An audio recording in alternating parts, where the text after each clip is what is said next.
Welcome back to the Fox Robbins Business Show. Glad to have you back. We've got an exciting show tonight.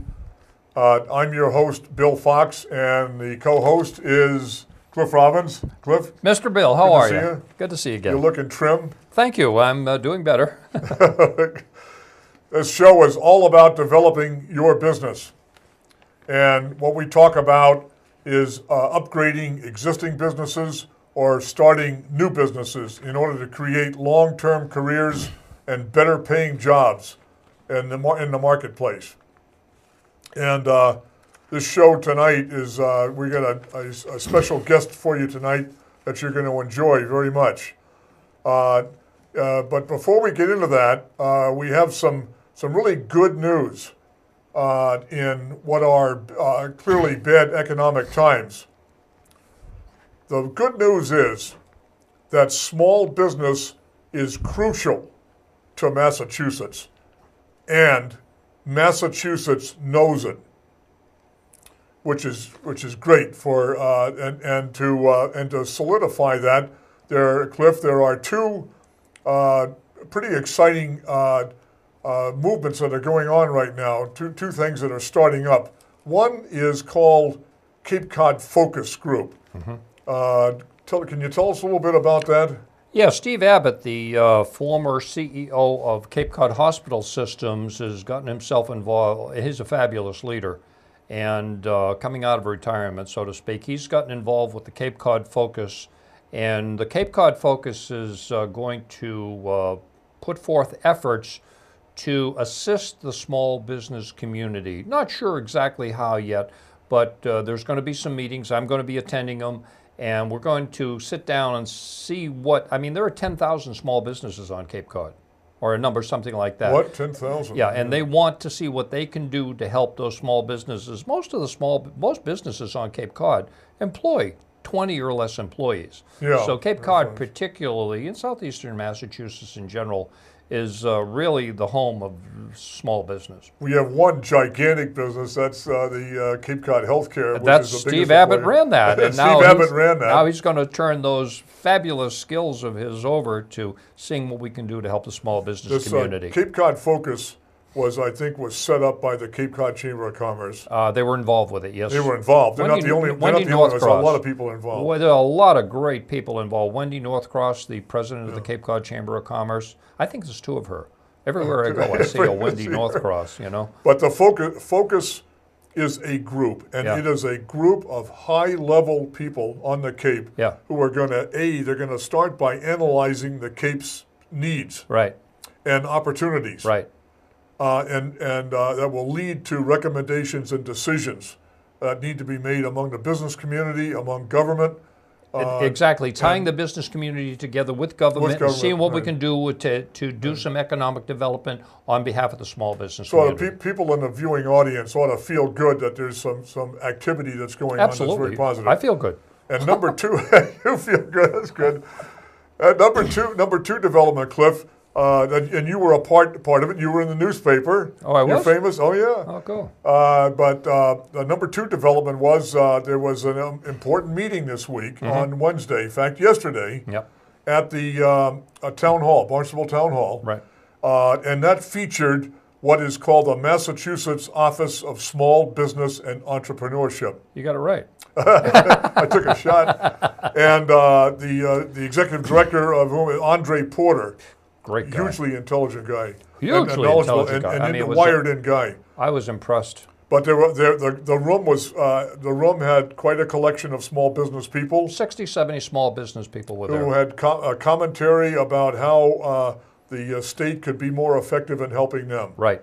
But they had the meeting on Cape Cod. They've had several meetings all around the state. This is the 12th. This is the 12th meeting of a series. Of a series of, they're hoping to do. But the first one on Cape Cod. First one on Cape Cod. They're hoping to do a series of 20 to 25 of these. And what's happening is the state is listening to small business. Right. Andre, I'm impressed. Andre is out there asking the small business community, what do you need?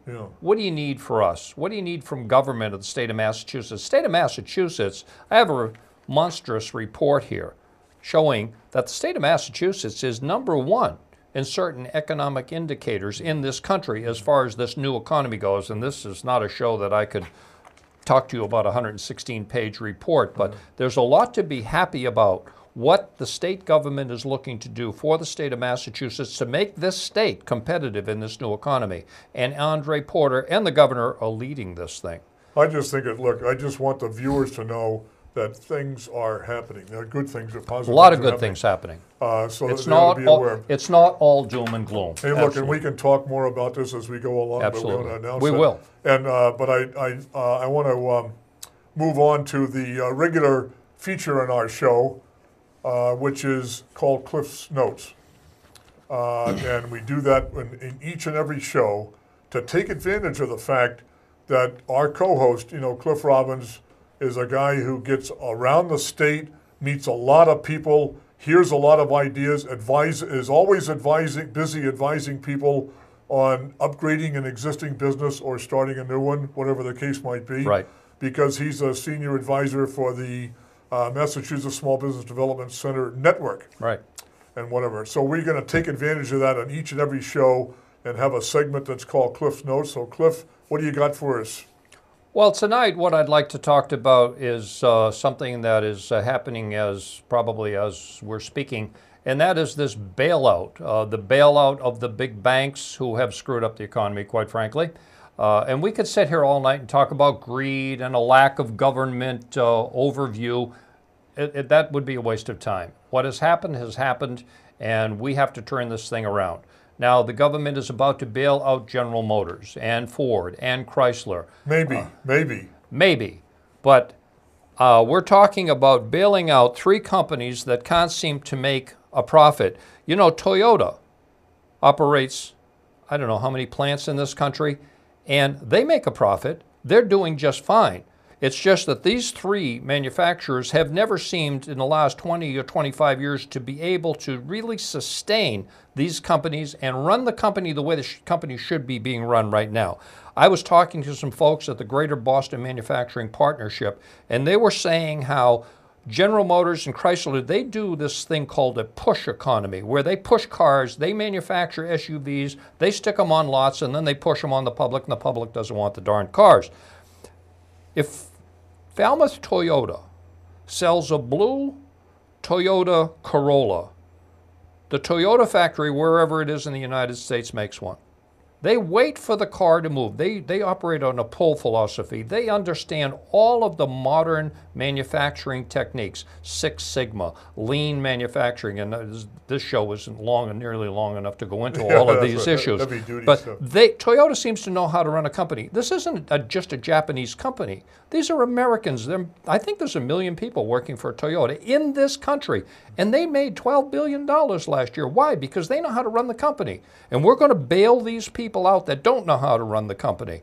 Well, I was at a meeting. I was at our annual meeting, actually, up in Sturbridge at the Public House, and we had a wonderful speaker come and talk to us. Her name is Dr. Patty Green, and she is the Olin Chair, the F.W. Olin Chair in Entrepreneurship at Babson College. Now, Babson College has been, for decades, the #1 rated college for entrepreneurship in the world. Babson College, when you say entrepreneurial training, entrepreneurship, entrepreneurial education, Babson College is #1, by far, always, right? And this is the Olin Chair in Entrepreneurship. And she was talking about this and saying, we're going to bail out General Motors? Why don't we understand that the economic engine of this country, and what we're talking about on our show constantly, is the small business. And it is the innovative small business, the entrepreneurial small business that creates real value. That's what's going to bail this country out. And if you think that putting billions of dollars into a giant bureaucracy like General Motors, and I'm not political, I'm a business person, and she said, if you think that that's going to turn this country's economy around, and I want to quote Dr. Green correctly, her statement was, duh. There's a lady with a PhD, and she said, this is so dumb. She says, when are we going to recognize that small business is the economic engine that drives this nation? I don't have the figures in front of me, 95% of the businesses in this country are small businesses. That's what makes this country work. There's where the real value is created. And I could talk about creating value forever. Not in the big business world. The big business world keeps reducing jobs, and every time they do, the small business community adds jobs, creates new products, comes out, takes risks. That's what the economic engine of this nation is. And I'm happy to say that based on what the governor of this state is doing, based on what the state of Massachusetts, based on Senator Murray, president of our state Senate, her commitment is to make sure that the small business community of Massachusetts is heard and that they can do whatever they can to help the small businesses grow here and make Massachusetts to continue to be number one. This is a state economy index, and again, I haven't got time to go over this whole thing. Folks, we've been number one for 2 years for small business and entrepreneurship in this state. We're going to continue to be number one. And that's what this show is all about? Absolutely. We're you and I are right in the center of it. You bet. Okay, that's good. And just to prove that, we have a special guest tonight. Is going to be Julie Brooks, who is CEO of ecape.com, and she's in the middle of the new technology wave today, and a very exciting person and Chief Executive Officer. You're going to be excited to hear from her. So I want to welcome Julie to our show. Julie, good to see you. Julie, welcome to the show. Thank you very much, Cliff. Good to see you again. Good to see you. So tell us, you are the CEO of ecape.com? eCape Incorporated, actually. Okay, eCape Incorporated. Tell us a little history of eCape Incorporated. eCape is actually a BG company before Google. That That means that it was founded back in the days when we didn't have Google, when we had things like a web crawler and Magellan and Ask Jeeves and other kinds of search engines, which is fun to sit around. Right, Lycos, Yeah. good one. Fun to sit around and reminisce of search engines of the 20th century. Right. It was actually, myself personally, I wasn't one of these people that was the first one on the internet and knew all about it. I was back, and I had an AOL address back in '93. That was not me. I logged on to CompuServe for the first time in, I think, 1995 with a 9600 baud modem, and I thought it was the greatest thing ever. Shortly thereafterwards, a friend of my husband and I is a Chatham summer friend named Micah Bullock, who owns a high-tech company now, said, you know, you guys should really take the Best Read Guide and put it online, make a travel site for Cape Cod. And at that time, I was working as the production director for Best Read Guide, the magazine. And I said, gee, that sounds like a good idea. So I went to my father-in-law, Walter Brooks, and said, we should look into this internet thing. This friend of mine keeps bugging me. You should really do it. So he said, you can have $500 to spend. I said, wow. That's Walter. Thanks. Right. Don't spend it all in one place, right? So sure enough, I found a local web designer who made a great starter website for $500. Beautiful. And there were already some hotels and motels that had websites. I said, gee, would you like to pay to advertise your motel on this website? Sure. Okay, we sold a few of them. And then sooner or later, I realized that in order to sell somebody internet advertising, it would help if they had a website to start with. Right. So that means we had to get into the website development business as well. So I hired someone named Nate Welch. You were evolving. We were evolving. We were, I would have to say, making it up as we went along. Good. That's entrepreneurial thinking, right? That's entrepreneurship at its best. That's right. I found somebody named Nate Welch, who is still working for the company now, who said he knew how to make websites. I trusted that he did, and he made some great websites. And sooner or later, I had a whole pile of them I had to make. We were behind, and I said, Nate, would you like to come work for me full time? Yes. Boom, there's my first time employee. Yeah. After a few months of this, I realized that I had created a monster, as Walter told me. Yeah. And it kept evolving, kept growing. 12 years later, we have over 600 advertisers on our 5 websites that we run. Wow. And we have 7 employees. Yeah. And five websites, those are, what are those 5? The 5 Are they websites. targeted, as you said? Explain to the Yes. folks what you mean by tightly targeted websites. Tightly targeted websites. The first one that we started was CapeCodTravel.com. That's the Cape Cod travel planning website I was talking about. The second one that we rolled out was CapeCodToday.com, which is a local news and information website. That's probably the most broad-based site of all the ones that we run.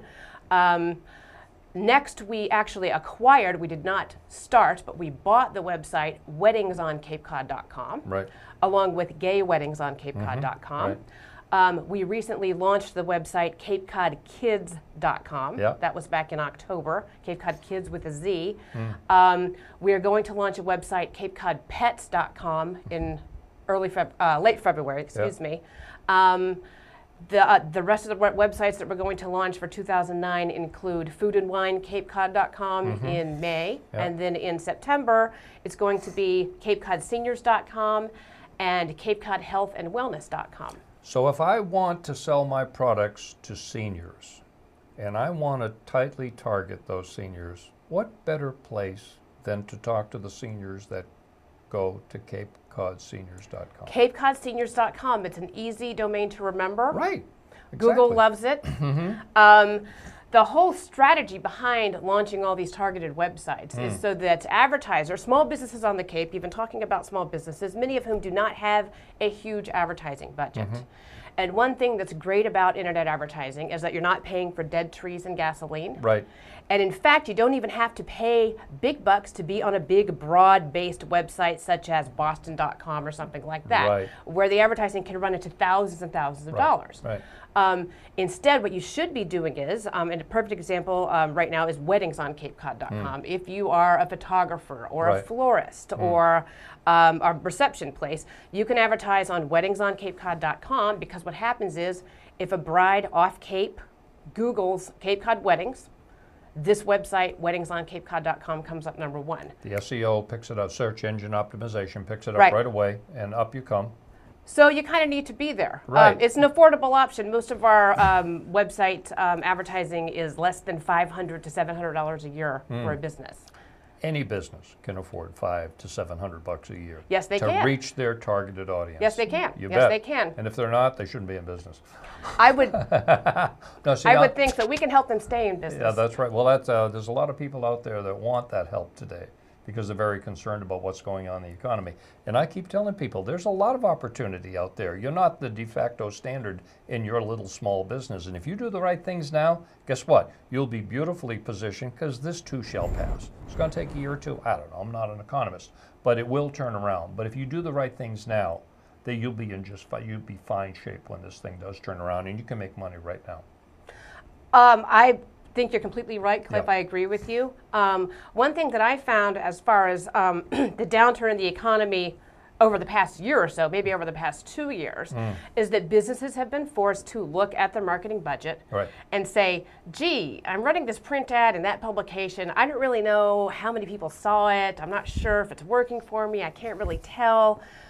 But the thing about internet advertising, not just on my websites, but on any website, is that it's measurable. And that means that any place where you advertise your website should be able to tell you exactly how many clicks they're sending to your website. So at least you know that for your $500 that you spent, say, on weddingsonCapeCod.com last year, that you got 1,500 visits to your website. Right, and you probably can also tie that to how much actual business you got. Correct. There's an old advertising mantra. I don't know if you've ever heard it. Half of our advertising dollars are wasted. We just don't know which half. That's I correct. tell people, well, darn it, find out which half and don't spend it on that, and take the rest of the half that used to be wasted and put it into something that's going to get you a 2 or 3 or 4 time return for the investment you're making in that advertising program. And of course, I talk about technology on this show all the time. This is, in my opinion, the best way to do it. You know, that is so important, Julie, that point that you're making, because, you know, after, 200 years of advertising experience, I mean, it's still true today that the advertising people, if you're throwing the money into those magazines, into newspapers, into, that sort of thing, is you still don't know. You don't have the metrics on how effective Right. That is. Even today, that is still true. Right, very true. But with advertising on the internet or through your site, with their own sites, they can very tightly target and very closely measure the return on that investment. They can, and in fact, it even gets more specific than that, because the general rule of thumb is, suppose you have a business and you're advertising on, again, I'll use the example of weddingsoncapecod.com, and you know that weddingsoncapecod.com sent you 1,750 clicks last year. Now, what does that really mean? What that means is that the industry standard is more or less that 10% of the people who visit your website will then take some sort of action. Right. They'll call you. They'll fill out a form online. Right. They'll whatever kind of action you can track yourself. Right. So there we go. There's 175 inquiries to your business. Right. Now, hopefully, you can turn enough of those inquiries into business for you to make it well worth spending the $500 to $700 a year with my business. I would gladly spend $500 to get 175 people, if that would number, just to talk to me. Okay, because I know that if my product is good, if my marketing is done right, if the content is, and I'm providing a value, I'm going to turn a lot of that into sales. Well, I mean, Cliff, you're exactly spot on with that. The other thing is that the internet isn't a novelty anymore. People don't just go to a website just to click on it and say, gee, I just want to see what this one looks like. They don't go to it unless they are specifically interested in, if they've, the way I do all my advertisers is that we have a tagline front-ended on the site so they can read about your company first and click on your website or not. Right, right. So that the traffic that I am sending you is pre-qualified to a large degree. Right. Get their attention, get them to come to the site. We'll do the rest. Correct, that's right. Excellent. Tell us more about some of these other sites. What is this thing, CapeKids.com with a Z? Cape Cod Kids. Cape Cod Kids. Cape Tell Cod us Kids. about that one. Cape Cod Kids. Who's the target audience for that? Is it going to be kids? Parents. It's parents It's going parents, to Cape Cod really. Kids. How about, you know, the kids probably know more, some of them, about going online than even the parents. Are they going to go online to look at the site, and the parents go online? If kids had credit cards that they could use, I would make a site for them. Yeah. But honestly, it's really about the parents Okay. planning activities for their kids. Right. Okay. So yes, this is a site that we recently launched.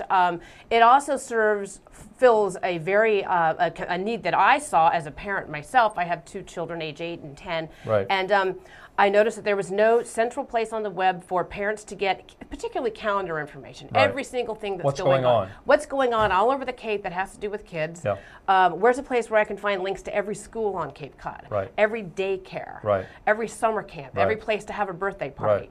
All of those sort of resources. There just wasn't a site that pulled it all together, so I had to make one myself. We did, and it's, again, a great targeted place to advertise for those kind of businesses. Back to marketing 101, find a need and fill it. And that's exactly what you did. You saw, as a parent, a need for something, and you said, I'll fill the need with a website. That's right. Well That's done. Right. Thank you. When did that start up? Well, the internet site on kids. When did you start that? Just this past October. Oh, okay. Oh, that's brand new. Yeah. That's just 1 year. The ink hasn't even dried No, out. this Yeah. October. This October 2008, right. Oh, Brand okay. new site, yes. Excellent. Yep. How are you going to advertise it?